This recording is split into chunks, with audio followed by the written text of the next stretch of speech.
vamos de pronto passar para a nossa convidada, que é a professora Fívia Lopes. Ela é professora da Universidade Federal do Rio Grande do Norte.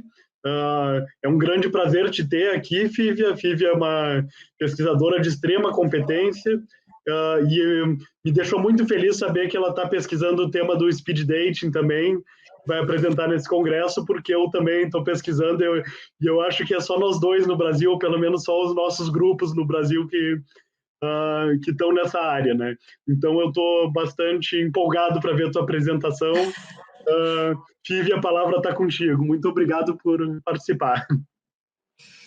Ok, eu que agradeço, né, Vicente e Érica, por terem, né, pensado no meu nome para participar desse evento. Boa tarde a todos, né, os que estão aí online. A minha proposta aqui vai ser relativamente sucinta, né, mas eu fico à disposição para, eventualmente, depois, algum contato, algum esclarecimento que precise ser feito, então podem ficar à vontade. E sem mais delongas, né, a gente precisa conversar sobre speed dating, né, vocês vieram buscar um pouco de informação sobre isso, alguns por curiosidade mesmo, outros talvez pelo interesse de relacionar isso em pesquisa, né? Eu só queria chamar a atenção para esse grupo de pesquisadoras, e eu adoro quando é pesquisadoras, com um A bem grandão, é um grupo de mulheres bastante batalhadoras que a gente tem aqui no nosso laboratório. Não que o resto do laboratório não seja batalhador, mas as meninas, elas arrasam, né? E mais na frente eu vou explicar como foi que surgiu, né, essa aproximação. Então, esse trabalho é em coautoria, né, minha, com a Adriele, Daniela e a Jéssica, né, todas aqui do Laboratório de Evolução do Comportamento Humano da UFRN. E aí a temática que eu vou trazer é sobre escolha de parceiros românticos, né? Eu botei fotos de pessoas, né, que eu acho bastante interessantes. Isso passou por um júri familiar para eu poder elaborar, né, essa tela de estímulo para vocês, mas que a gente sabe que só a aparência não é o elemento exclusivo que nos motiva quando a gente está buscando uma parceria romântica, né? A gente tem outros elementos que nos interessam, né, no estabelecimento desse tipo de ligação, até por causa das consequências que esse tipo de interação, né, podem trazer. Então, eu botei pessoas lindas, né, para a gente aliviar, né, os nossos olhos, e aí a gente começar a discutir um pouquinho de ciência. Por quê? Porque a escolha de parceiros românticos, né, a gente já viu, né, a partir de ontem, eu tive a oportunidade de assistir algumas das apresentações, que a gente pode abordar a partir de diferentes perspectivas, né. Aqui eu vou trazer a minha contribuição, né, o meu objetivo aqui é exatamente discutir essa escolha de parceiros românticos dentro da perspectiva evolucionista, que é o meu referencial de trabalho atual, né, da psicologia evolucionista, e mostrar a vocês o caminho que a gente trilhou para a gente se aproximar desse método que a gente está denominando de speed dating, né? Não tem uma tradução adequada para o português, então a gente está mantendo com essa denominação. Então eu vou falar um pouco, né, da psicologia evolucionista, situar vocês de alguns pequenos elementos teóricos que são importantes, né? Mostrar alguns resultados clássicos dessa área, dessa abordagem, e por que eu vou fazer isso? Porque existe todo um ranço, existe todo um excesso de cautela com algumas afirmações da perspectiva evolucionista, que eu acho importante, né? Uma oportunidade bacana da gente desmistificar isso, trazendo algumas reflexões, algumas críticas que são feitas aos métodos utilizados pela psicologia evolucionista e como o speed dating surge exatamente para preencher, digamos assim, esse espaço de críticas que vem sendo uma crescente, tá? Relacionado especificamente à escolha de parceiros românticos nessa perspectiva evolucionista. E aí, né, a apresentação do speed dating vai ser feita, mas não vai ser feita de uma forma só em termos de valorização. A gente vai ver que não é o método perfeito, eu vou fazer algumas críticas, né, e apontar algumas limitações. Nesse meio do caminho, eu vou também trazer alguns resultados do que a gente encontrou graças à pesquisa de Adriele aqui no mestrado. Então, o referencial evolucionista, né? A perspectiva evolucionista para estudar o comportamento humano, né?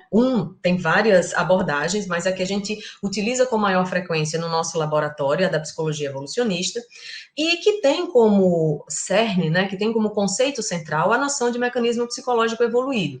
Então, todo o recrutamento de estruturas cerebrais, né? Todo o encaminhamento para as nossas tomadas de decisão elas acontecem por uma razão de ser, né? A gente tem uma configuração de organização dessas estruturas e do funcionamento do nosso cérebro, né? Que eventualmente vai se expressar em comportamento graças à solução de problemas adaptativos que os nossos ancestrais eles enfrentaram, né? Em um outro momento da nossa história enquanto espécie. Então a gente, antes de mais nada, né, tem um olhar sobre a espécie humana, né, e a gente faz uma proposição dentro da psicologia evolucionista exatamente de aproximação dessa proposta, né, da síntese moderna, né, da proposição original de Charles Darwin, do Wallace, e como isso foi abraçando, né, conceitos da genética e atualmente da epigenética para entender como é que esse cérebro da gente se configura, tá? Então, essa aproximação, né, esse estar de mãos dadas é muito significativo para nós. E diferente do que muitas pessoas pensam, a proposição da psicologia evolucionista está longe de querer ser uma proposição de explicação máxima ou desbancar outras explicações ao comportamento humano, né, que são propostas por outras abordagens. Na verdade, a gente está acrescentando um elemento que é o elemento evolutivo, mas a gente também trabalha com outros elementos como desenvolvimento, mecanismos, né, desencadeadores do comportamento, história de vida, enfim, elementos do momento atual dos indivíduos. E aí, quando a gente pensa nas bases teóricas que são importantes para vocês entenderem, né, como é que esse referencial evolucionista ele pode ser aplicado, né, às nossas escolhas de parceiros românticos, eu vou chamar a atenção de um elemento teórico, que é a teoria do investimento parental. Ela foi proposta pelo Trivers, lá em 1972, e essa proposição teórica ela é extremamente importante, porque ela enfatiza algumas características dos mamíferos, tá certo? Ela não é uma proposição teórica para a espécie humana ou exclusiva à espécie humana, mas é uma proposição que chama atenção para as características dos mamíferos e para o tipo de esforço, exatamente o tipo de investimento na reprodução que cada um dos sexos faz. Nós sabemos, né, somos mamíferos, somos primatas, que as nossas fêmeas, né, nós mulheres, temos um investimento energético muito elevado, não só na preparação, né, do gameta, mas também no período de gestação e consequente amamentação desse filhotinho que é gerado. Então, há uma certa disparidade nesse investimento e todo esse investimento que é feito na prole atual, ela compromete exatamente a alocação de recursos para possíveis reproduções futuras, tá? Então, existe essa disparidade do investimento masculino e do investimento feminino, né, nessa questão da concepção, né, dos descendentes, e isso tem um efeito sobre as estratégias reprodutivas que cada um dos sexos tende a adotar. Então, o investimento reprodutivo tem efeito sobre as estratégias reprodutivas. Mas de que forma? De maneira geral, e eu vou usar muito essa frase, tá certo? Porque quando a gente faz a caracterização, a gente tem casos específicos e a gente vai discutir já, né, um pouquinho mais à frente. Mas de maneira geral, as mulheres, elas, na nossa espécie, elas mantêm o controle da reprodução exatamente em virtude do investimento fisiológico extremamente elevado que essas fêmeas, nós, mulheres, precisamos fazer. Então, se discute, né, e o que é bastante divulgado na nossa área, é que as mulheres, elas tendem a assumir uma estratégia mais qualitativa, né, no campo dos relacionamentos, o que é que quer dizer? Um número menor de parceiros quando comparadas aos homens, mas não quer dizer que ela tem um parceiro para a vida toda. Às vezes há esse tipo de equívoco na interpretação dessa informação, tá? E tem uma outra característica que é a questão da seletividade. As fêmeas na nossa espécie, em função desse investimento, elas tendem a ser mais seletivas no momento que elas estão escolhendo esses parceiros para acasalamento. Por sua vez, os indivíduos do sexo masculino, para eles, né, as decisões elas acabam se ajustando a um cenário que vai sendo definido pela fisiologia e psicologia das mulheres.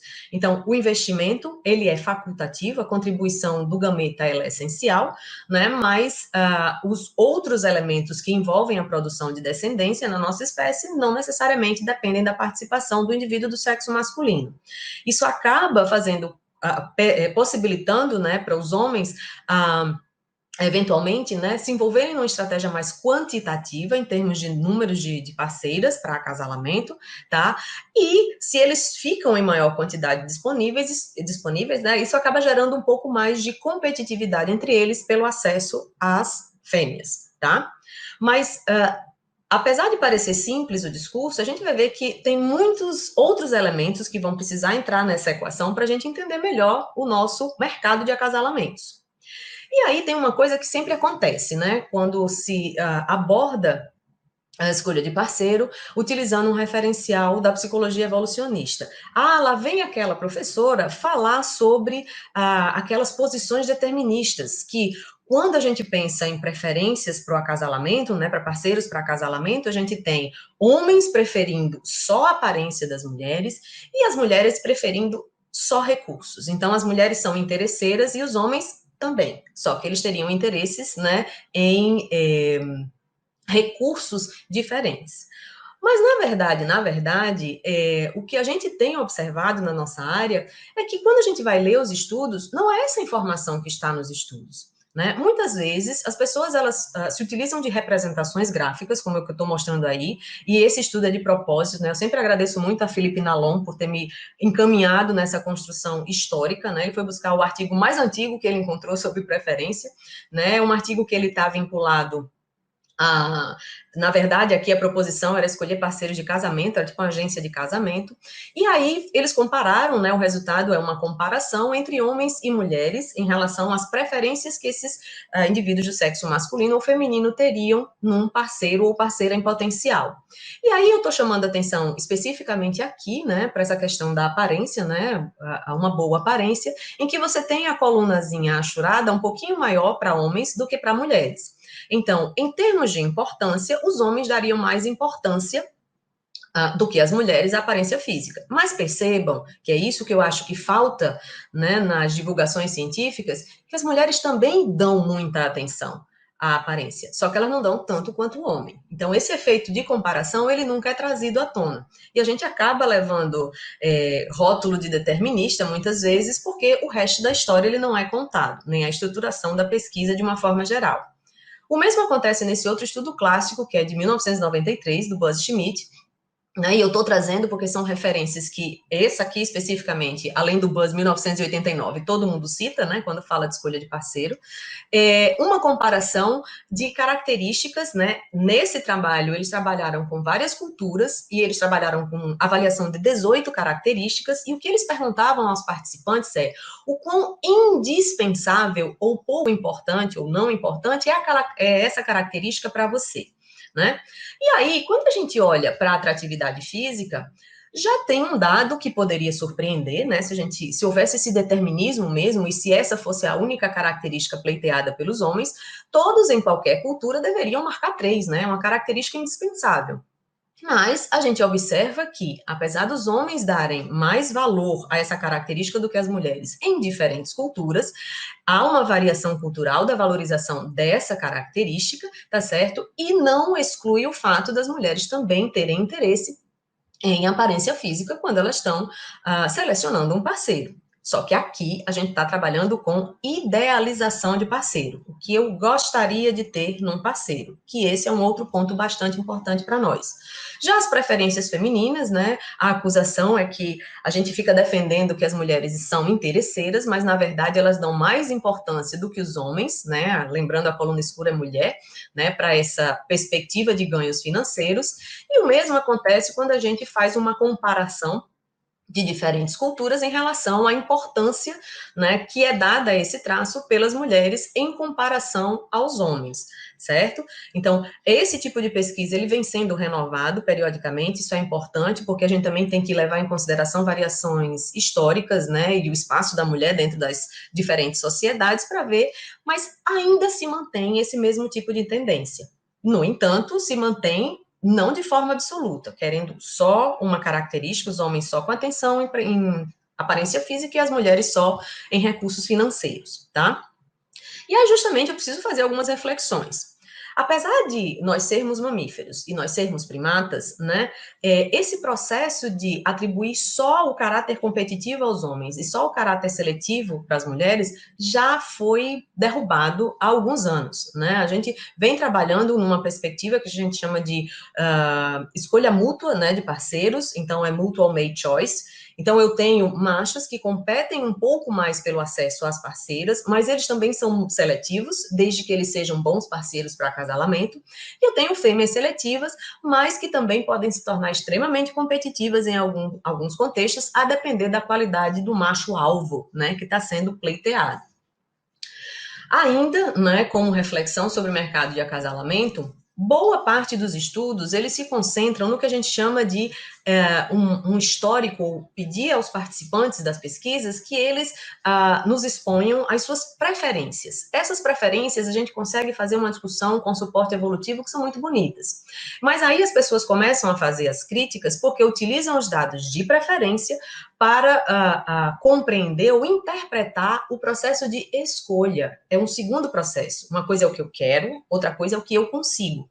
O que eu consigo como parceiro no mercado de acasalamento depende do que eu tenho a oferecer, né, o meu valor de mercado, o que está disponível, porque não adianta eu pleitear um indivíduo com características impossíveis dentro do mercado de acasalamento que eu faço parte.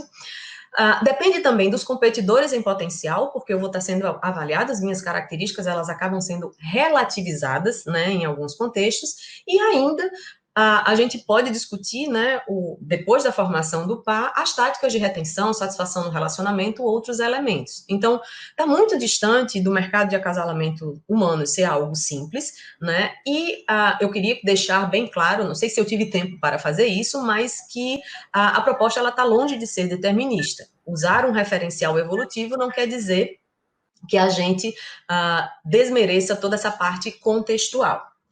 E aí, muitas críticas já surgiram, né? Muitas vezes pelo fato dessa divulgação ser muito simplista, né? Outro pacote de críticas geralmente se refere aos métodos que são utilizados, porque geralmente com seres humanos e por questões éticas a gente precisa trabalhar com autorrelato, né? Esses são estudos que acabam sendo pouco naturalísticos, porque eles não levam em consideração muitos elementos que poderiam pressionar numa hora de escolha de parceira propriamente dita, e muitas vezes baseado em idealizações. Então, o que a gente poderia fazer que se aproximasse mais ao método naturalístico? E aí é que o speed dating entra, né, nessa discussão. Então, o speed dating, por caracterização, né, ele se configura como uma série de conversas rápidas, de 3 a 8 minutos, com diversas pessoas num evento, mas tudo isso é mais ou menos ensaiado, né, tem um roteiro, a forma como as pessoas vão se posicionar, como elas vão se movimentar, né, para esses encontros, e isso vem sendo bastante utilizado em bares, cafés, enfim, e mesmo em programas de TV. Talvez todos possam se lembrar, né, de Hit, Conselheiro Amoroso, que tinha uma cena especificamente que trabalhava, né, a questão do speed dating, né, que dá toda uma treta depois, quem não viu, dá para ver só essa cena no YouTube, né, mas só para vocês terem uma ideia do que é.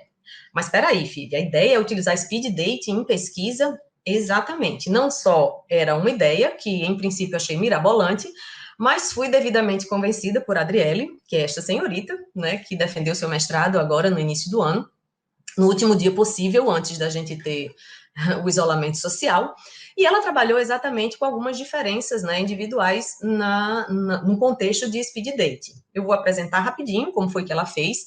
Nós tivemos 77 participantes, né, tivemos amostras de mulheres heterossexuais e homens heterossexuais, então a gente tinha interações, speed dating hétero e speed dating para pessoas não hétero, né, mas a gente só conseguiu fazer com mulheres, isso eu posso explicar depois nos 10 minutos. A gente fez o recrutamento via rede social, então a gente tinha todo, né, o acompanhamento, o projeto devidamente aprovado no comitê de ética. As pessoas respondiam a um questionário sociodemográfico, né, a gente investigava a personalidade dessas pessoas através do Big Five, eles faziam a autoavaliação quanto ao seu valor de mercado como parceiros, né, avaliavam, idealizavam parceiros tanto para curto quanto para longo prazo e tinham uma autoavaliação de autoestima, né, que eu não vou apresentar dados aqui por razões de tempo. Nós fizemos 10 sessões, né, heterossexuais e 4 sessões só com pessoas não heterossexuais. O preparo era bem interessante, né, tinha toda uma logística, eu posso explicar mais para frente, né, no tempinho das perguntas, mas a gente paramentava os nossos participantes, né, com aventais, propés, enfim, para a gente tentar tirar qualquer elemento de identificação do nível socioeconômico, porque a gente estava preocupada com isso influenciar, né, sem maquiagem, nada de moldura de cabelo, enfim, tinha uma série de restrições para as pessoas poderem participar. Essas pessoas também eram fotografadas, né, fazia toda essa bateria de testes, eram fotografadas, porque a gente queria um registro de avaliação da atratividade física dessas pessoas, não só a autoavaliação, partiam para o speed dating, tá certo? E, ao final, a gente tinha um cartãozinho que era fornecido aos participantes, isso estava previsto no termo de consentimento. Se desse match, né, a gente passava os contatos e, além deles contribuírem com a ciência, poderiam ter encontrado o amor da vida deles no speed dating lá na universidade, né? Alguns matches aconteceram, né? Tem umas situações engraçadas, mas alguns matches eles aconteceram, né? E a gente tinha um júri independente exatamente para avaliar a atratividade desses participantes, né? Porque a gente precisava de um referencial externo para essa avaliação. Então, eu vou trazer alguns dados, né, que são bastante simplificados, né, do que foi a dissertação de Adriele, mas primeiro caracterizar um pouco a amostra, porque isso vai ser algo muito interessante em termos de limitação do uso do speed date, né, aqui eu tenho mulheres heterossexuais, homens heterossexuais, a segunda coluna, e mulheres não hétero, e aqui uma avaliação, né, uma comparação para o traço de neuroticismo, né, o Big Five, ele é composto por 5 traços, né, um deles é o neuroticismo ou instabilidade emocional, e essa informação que a gente obteve a partir da nossa amostra não trouxe nada de diferente em princípio, né? As mulheres, elas apresentaram, né, pontuações mais elevadas no traço de neuroticismo quando comparado aos homens. Isso independente da orientação sexual. E a gente sabe que tem, apesar desse traço de neuroticismo ele ser muito questionado como algo negativo dentro da nossa personalidade, o estado de alerta que níveis elevados de neuroticismo podem proporcionar, num contexto mais evolutivo, tem exatamente ligação com a possibilidade de cuidar da prole pelo estado de alerta. Ainda, né, quanto à personalidade, aqui falando das escolhas, nos chamou a atenção que as mulheres heterossexuais, elas acabaram apresentando, né, uma preferência maior, né, pelo neuroticismo, pela característica de neuroticismo, tá? E aí a gente não sabe se a gente está falando de duas estratégias qualitativas que se encontram. Quando a gente vai olhar especificamente para o traço de agradabilidade, né, as mulheres não heterossexuais, elas realmente diferiram das mulheres hetero, né, e talvez isso denote alguma inclinação para estabelecer relações de longo prazo, né? A atratividade foi interessante porque ela foi um preditor de escolhas de longo prazo para as mulheres. Opa, a gente tem um dado que não bate com a literatura, né? Completamente diferente do que vem sendo apresentado. Então, isso nos chamou bastante atenção e para a escolha de longo prazo, que geralmente não aparece para as mulheres, enquanto para o curto prazo, ao invés da aparência, a característica que apareceu como mais importante foi um traço de personalidade, que foi a extroversão para o curto prazo. Então, conseguiu prever, né, as escolhas que os homens fizeram. Então, só para finalizar, né, a ideia tem muitos dados, né, sobre o speed dating, eu não tenho tempo de apresentar tudo aqui, mas há uma tendência, né, de busca por características muito similares às que as pessoas apresentam. Os indivíduos acabaram adequando as preferências ao que tinha disponível, né, aquela influência do contexto que eu tinha chamado a atenção anteriormente, e o speed dating, na nossa perspectiva, ele se aproxima mais de um mercado de acasalamentos mais real, né, uma situação mais real de pressão para essas decisões de escolha de parcerias românticas. Mas, como eu tinha dito, né, a gente ia fazer essa ressalva, há limitações, né, na utilização, e uma delas é exatamente pelo tipo de pessoas ou as características apresentadas pelas pessoas que procuram um speed date, né? A gente tem diferenças individuais bem marcadas, né, principalmente em relação à personalidade, porque quando a gente faz avaliação aqui, né, o speed dating não speed dating, participantes não speed dating, a agradabilidade e a abertura, elas acabaram sendo traços com maior pontuação em quem participou do speed dating. Então, a gente tem um tipo de pessoa que procura esse tipo de metodologia, que se adequa a essa. Essa é a minha equipe, Adriele, Daniela e Jéssica, e o vice-coordenador do laboratório, o professor Felipe, e os meus agradecimentos, né, às agências de fomento. Então, desculpem, passei um pouquinho, mas estou à disposição para as perguntas. Muito obrigada, Silvia. É uma grande honra ter você aqui conosco. E você recebeu algumas perguntas. A primeira delas é a questão financeira pode ser considerada uma espécie de subproduto do quesito de segurança? Então, a questão porque a gente só pensa o financeiro, na verdade, a gente pensa no financeiro. Eu posso dar um ESC aqui na minha apresentação? Nem sei se posso. A gente pensa no financeiro, muitas vezes, como dinheiro, tá certo? Mas quando a gente fala de acesso a recursos, né, quando a gente compara entre culturas diferentes, esse acesso a recursos não necessariamente ele se dá através do elemento financeiro. Então, eu posso ter um melhor guerreiro, o mais hábil nessa proteção, tá? Então, essa pergunta ela é bastante pertinente, porque a gente usa o termo recursos, mas as pessoas só ouvem dinheiro, não é, tá? É recurso no sentido mais amplo de manutenção de condições de sobrevivência dentro de um determinado grupo. Então, poderia, né, contemplar a questão desse elemento de proteção. Tá ótimo, muito obrigada. A próxima é da Manuela Ramos. Esse estuda com base em recursos biológicos, como chamado instinto ou culturais, visto que somos seres sociais. Recursos biológicos. Bom, na verdade, quando a gente usa o termo recursos aqui, essa dimensão, ela remete à habilidade de aquisição de recursos, a característica de personalidade, né, da pessoa ser ambiciosa, trabalhadora. Então, não é propriamente um elemento cultural ou instintivo. Essa classificação, ela me deixa um pouco desconfortável, né, porque as duas coisas, elas atuam de forma simultânea, né? Nossas predisposições, elas conseguem se expressar graças à ação do nosso contexto cultural. Então, eu não faria exatamente uma separação nesse sentido, mas a dimensão, ela engloba outras características, né, que são inerentes ao indivíduo. Ok, temos tempo para mais algumas. Qual será a próxima? Do Dr. Tiago, professora doutora Fívia. Speed dating em tempos de Covid-19, como isolamento social, dá para se fazer e obter os mesmos resultados sob a perspectiva etológica?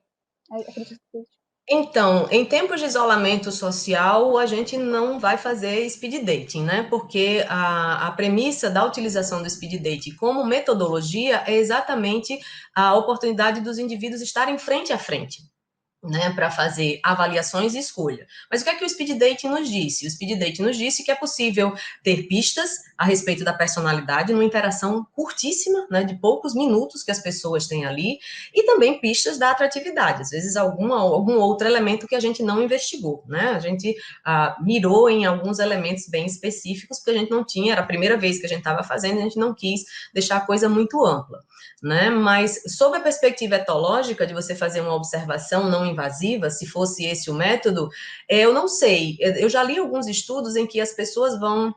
Porque imagine, você iria para um contexto de escolha de parceiro, uma balada. Aí você faz o quê? Você interrompe a pessoa na hora de dar o match, faz só um minuto, você vai responder algumas questões. Por que você está escolhendo essa pessoa? O que você viu de interessante nessa pessoa? Não sei se a gente ia acabar com o clima, entendeu? A gente já pensou nisso, como é que a gente poderia fazer? Eu sei que parece engraçado, mas acredita, isso já foi discutido no laboratório. O que seria mais naturalístico? É ir para a balada e ver como é que as pessoas decidem. Agora, daí é você querer que as pessoas parem para responder, né? Porque se fosse só observação, por mais que o etograma tivesse bem elaborado, eu acho que poderia ter alguns vieses, né, do observador difíceis de a gente eliminar, a depender do contexto onde ele fosse buscar esses dados, Tiago. Muito obrigada, Fívia. De nada.